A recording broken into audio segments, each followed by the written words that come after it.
look at how we get the address of a variable. Basically, when we declare a variable, it's allocated a section of memory that is large enough to hold that data type. So for instance, if we declare an integer, that's going to allocate.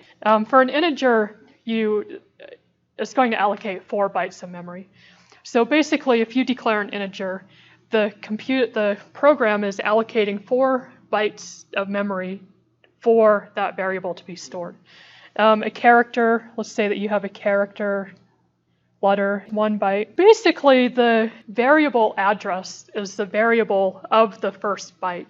So for instance, if we have this int number, and let's say that this might be a little bit confusing because we just talked about arrays, but now this is just memory locations.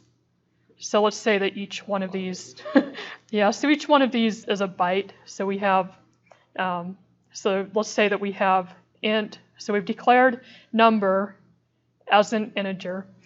It's going to reserve 4 locations in memory for that variable.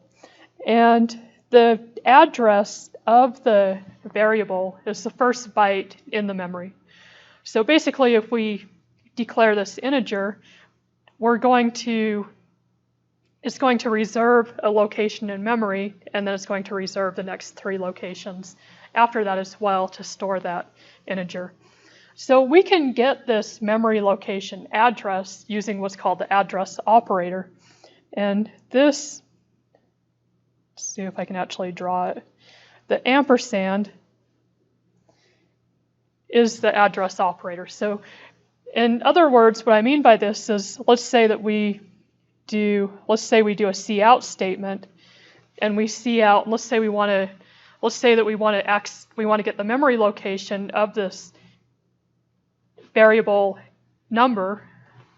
We can just put the ampersand in front of it. So, and I just have a real problem drawing these. So, and then number, and let's do an end line. This is going to display the address of this variable. So this is going to display something that's usually going to be hexadecimal.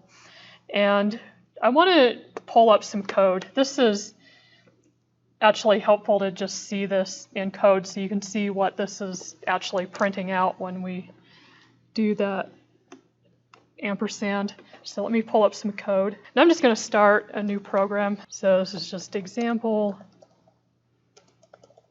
pointer code, and then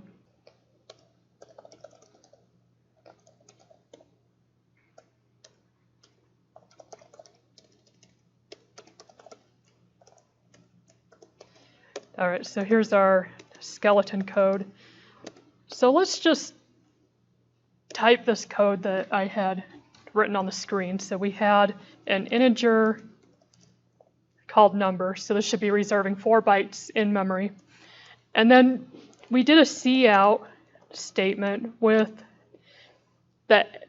So we did the ampersand number, and this should print out the memory location of the first byte for this variable. I'm going to put a comment in front of this for what it is.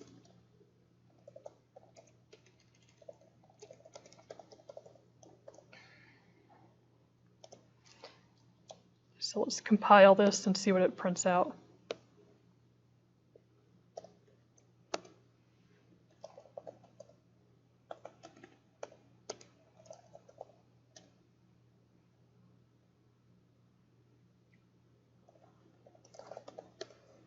All right, so see how this is printing out basically a hexadecimal number.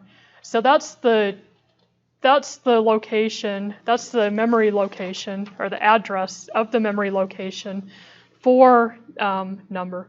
So the way I like to think about this is, let's say that your house is located at an address, right?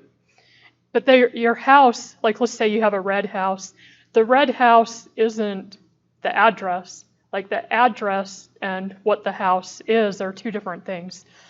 So it's kind of the same thing with the variables. This memory location tells us where the variable is located in memory, But then what's actually stored in that location is something different.